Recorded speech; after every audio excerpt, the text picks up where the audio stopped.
October 7 6:30 AM according to Israeli defence forces 2200 rockets fire किए जाते Hamas की तरफ से इसराइल के ऊपर। ये अटैक के जल्द बाद जो इसराइली जेट फाइटर्स है उन लोग रिटेलिएट करते। तब prime minister of Israel Benjamin Netanyahu का स्टेटमेंट आ जाता कि Israel is at war. October 13 Israeli defence forces Gaza के रेसिडेंट्स को बोलती कि जल्द से जल्द सिटी को इवैक्यूएट करो, उन लोग को ऑपरेशन करने का है गाजा के ऊपर बोल के। फिर साउथ की तरफ जाओ, उन लोग को ग्राउंड ऑपरेशन शुरू करने का है पूरी गाजा सिटी के ऊपर बोल के। उसके बाद में कारपेट बॉम्बिंग शुरू हो जाती है पूरी गाजा स्ट्रिप के ऊपर। Hamas militants launched an unprecedented and large-scale surprise attack targeting dozens of locations in Israel.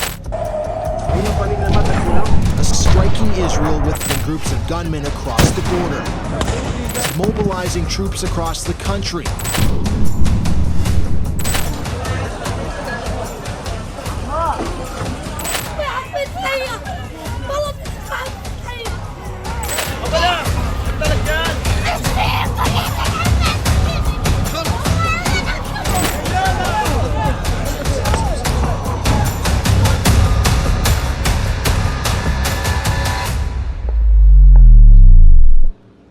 तो आखिर ये वार शुरू क्यों हुआ? तो चलिए शुरू से शुरू करते हैं। इसकी शुरुआत बहुत पहले से हो चुकी थी। 1900 में पैलेस्टीन जो इंक्लूडिंग इसराइल है अभी, वो ओटोमन एम्पायर के राज में आता था। More than 400 years Ottoman empire का हिस्सा था। जिससे हज़ारों साल की हिस्ट्री है। ज्यूज, मुस्लिम्स और क्रिश्चियंस के लिए पैलेस्टीन बहुत ज़्यादा होली लैंड मानी जाती। तो कभी भी इसको लेने के लिए काफ़ी जगह हुए सो है इतिहास के हज़ारों साल पहले भी। वैसे तो इसराइल जो कंट्री है वो आगे चल के फॉर्म की, मगर ये जो प्लानिंग है 300 से 400 ईयर्स पहले से ये प्लानिंग चल रही थी ज्यूज़ की। क्योंकि तो यूरोप में ये मूवमेंट स्टार्ट हो गया था, जियोनिस्ट मूवमेंट स्टार्ट हो चुका था ऑलरेडी। ज्यूज़ फलस्तीन को अपना एंसेस्ट्रल होम मानते। क्योंकि तो उन लोग की जो तोरा बुक है उनमें ये लिखा हुआ है कि वहाँ पे फर्स्ट टेम्पल बनाए थे एक ज़माने में, काफ़ी हज़ार साल पहले एक फर्स्ट टेम्पल बना था बोल के बोलते सो है। वैसे तो काफ़ी एम्पायर्स पैलेस्टीन का जो एरिया है वहाँ पे राज करे सो है। एशियन पीरियड में Persians, Greeks, Romans, Arabs, Egyptians, Fatimids, Seljuks, Crusaders, Mamluks. अब फिर आता है लास्ट में ओटोमन्स, जो 1516 में किंगडम चालू हुआ था पैलेस्टीन पे। फिर होता यूं है कि भैया वर्ल्ड वार फर्स्ट चालू हो जाता है, जिसमें यूके, फ्रांस, जापान, यूएसए और इटली थे। और एक साइड था जर्मनी और Ottoman empire. UK, USA, France, Japan, Italy first world war जो रहता है ओटोमन्स के खिलाफ और दूसरे किंगडम्स के खिलाफ, इन लोगों वर्ल्ड वार जीत जाते। और ये वर्ल्ड वार के बाद में ओटोमन एम्पायर पूरा कोलैप्स हो जाता। इसके बाद में जो पैलेस्टीन की जो लैंड है ये पूरे यूके के कंट्रोल में आ जाती। वर्ल्ड वार में ज्यूज के साथ में जो नाजीज कर रहे थे, उस वजह से ऑलरेडी ओटोमन पैलेस्टीन में काफ़ी ज्यूज यहाँ पे माइग्रेट करना ऑलरेडी चालू कर दिए थे। जैसा वर्ल्ड वार खत्म हुआ, वर्ल्ड वार जीते 1917 में ब्रिटेन अपना सपोर्ट सीधा ज्यूज को दिया कि उन लोग को एक अलग से सेपरेट स्टेट, उन लोग जो सेपरेट कंट्री बोल रहे हैं वो बना के दे देंगे पैलेस्टीन में। बोले काफ़ी ज्यूज पैलेस्टीन में ऑलरेडी हो गए थे। तो ज्यूज और अरब के बीच में टेंशन्स काफ़ी क्रिएट हो जाते और वहाँ पे सिविल वार चालू हो जाते पैलेस्टीन में। तो ये टेंशन को देखते हुए यूएन बीच में आ जाता। यूएन ये कॉन्फ्लिक्ट के बीच में आके बोलता कि दोनों स्टेट्स को स्प्लिट करेंगे, दोनों स्टेट्स को सेपरेट करेंगे, इसराइल और पैलेस्टीन को बोल के। 56.5% लैंड का हिस्सा इसराइल में जाता, पैलेस्टीन के पास में 43.5% चले जाता। तो दोनों में लैंड स्प्लिट हो और एक तरफ इसराइल बन जाता। इसराइल एक अलग से जो ज्यूज जो चाह रहे थे वो हो जाता, अलग से स्टेट बन जाता। बात रहती है यहाँ पे जेरूसलम सिटी की भैया। तो जेरूसलम सिटी यूएन अपने हाथ में रखता और उसको इंटरनेशनल जोन डिक्लेयर कर देता। तो जैसा इसराइल स्टेट बना उसके बाद में नेबरिंग अरब कंट्री से एक वार शुरू होता भैया, जिसका जो इंडो अरब वार रहता। और इसराइल आराम से ये वार को जीत जाता, जहाँ पे 56.5% इसराइल की ऑक्यूपाइड लैंड थी, अब 56.5% से बढ़ के 78% हो जाती।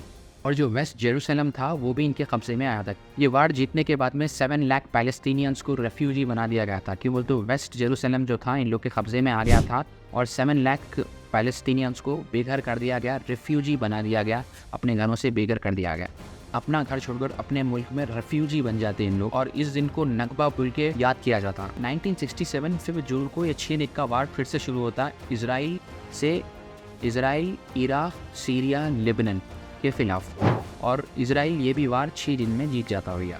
और ये वार एंड हुआ और इसराइल ये वार जीत गया 1967 में पूरा 100% ऑक्यूपाइड लैंड फ़लस्तीन की इन लोग के हाथ में आ गई।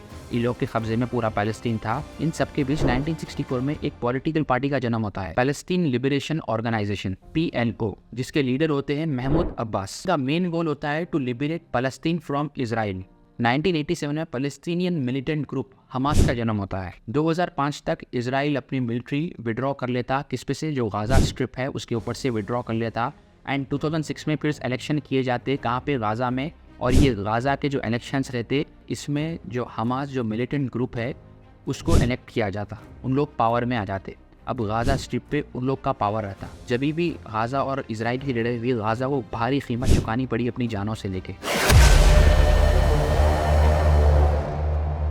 अक्टूबर 17 की रात पहली हॉस्पिटल गाज़ा एयर रेड की जाती है, जिसमें कई सारे सिविलियंस वहाँ पे शेल्टर ले रहे थे और कई सारे जो जख्मी लोग थे वहाँ पे उस पे थे। उसके बाद में इजरायली डिफेंस फोर्सेस ये बोलते हैं कि एक एक करके जितने भी हॉस्पिटल्स है उन लोग सबको इवैक्यूएट करो, उस पर हम लोग को ग्राउंड इन्वेजन करना है बोल के। उन लोग पहले हॉस्पिटल्स को टारगेट करना शुरू करे, जितने भी बड़े बड़े हॉस्पिटल्स है। अल-फुज और अल-शिफा हॉस्पिटल पे ग्राउंड इन्वेजन किया जाता भैया। इसमें कई सारे प्रीमैच्योर बेबीज थे। ये हॉस्पिटल्स की पहले इलेक्ट्रिसिटी काट दी गई। ये हॉस्पिटल्स में कई सारे जख्मी सिविलियंस मौजूद थे और कई सारे प्रीमैच्योर बेबीज जिसको ऑक्सीजन की सख्त से सख्त ज़रूरत थी, और इसको वही हालत में पूरा इवैक्यूएट करने के लिए बोला गया IDF की तरफ से। 8 से 12 दिन इन लोग ग्राउंड इन्वेजन करे अल-फुज और अल-शिफा हॉस्पिटल पे। दिन ख़त्म हुआ तो इन लोग टैंक से वो जो हॉस्पिटल्स पे छोड़ के गए कि जब देखे तो जो बेबीज़ थे उन लोग तड़प तड़प के, जो प्रीमैच्योर बेबीज़ थे, ऑक्सीजन ना मिलने की वजह से, मेडिक्स ना मिलने की वजह से हॉस्पिटल में दम तोड़ दिए। उन लोग के बॉडीज बेड पे पूरे डिकम्पोज हो रहे थे। साउथ बॉर्डर ऑफ इजिप्ट से लगा हुआ राफा कैंप जो आखिरी उम्मीद है फलस्तीनियन रेफ्यूजीज की, जो 1.2 मिलियन फलस्तीनियंस यहाँ पे टेंट्स में शेल्टर कर रहे है। इजराइल की तरफ से राफा को ये सेफ जोन बोल के यहाँ पे साउथ की तरफ भेजा गया, जो रेसिडेंट्स है जो पूरे जो सिटी से इवैक्यूएट करे पूरे राफा की तरफ में आए सोए। मगर 26 मई की रात को 900 kg का जो बॉम्ब है ये राफा रेफ्यूजी कैंप में डाला जाता और इस वजह से जो फलस्तीन सिविलियंस थे उन लोग जिंदा जल जाते। सोचिए, एक रेफ्यूजी कैंप जो सेफ जोन डिक्लेयर किया गया, वहाँ पे 900 kg का बॉम्ब, इसका रिजल्ट ये होता कि काफ़ी हंड्रेड्स ऑफ पीपल की डेथ हो जाती। मगर मीडिया वाले सिर्फ 45 डेथ्स बोल के। इजराइल का जो वार है वो हमास के साथ होना हो, मगर इसमें सिविलियंस की इतने ज़्यादा सिविलियंस की जान गई। गज़ा में 97% पीपल के पास में सही पीने का पानी नहीं है। पानी एक लग्जरी आइटम बन चुका है गज़ा में भैया। हमास का एक्सक्यूज़ लेके इनोसेंट सिविलियंस के ऊपर बॉम्बिंग की गई, इनोसेंट सिविलियंस के ऊपर फायरिंग की गई, छोटे छोटे बच्चों को मारा गया, छोटे छोटे बच्चों का सर कलम कर दिया गया। अभी जो डिस्टर्बिंग इमेज निकल के आई राफा कैंप से, एक आदमी half dead body without head पकड़कर खड़ा हुआ है। और मैं ये उम्मीद करता हूँ कि ये वार जल्द से जल्द ख़त्म हो जाए और अभी के लिए इमीडिएट सीज़ फायर की भी उम्मीद करता हूँ मैं, क्यों बोले तो काफ़ी बुरा हाल है गज़ा स्ट्रिप के ऊपर। तो वीडियो कैसी लगी कमेंट में ज़रूर बोलिए, और अगर वीडियो अच्छी लगी हो तो लाइक करिए, और मिलते हैं मेरी नेक्स्ट वीडियो में। जब तक के लिए टेक केयर।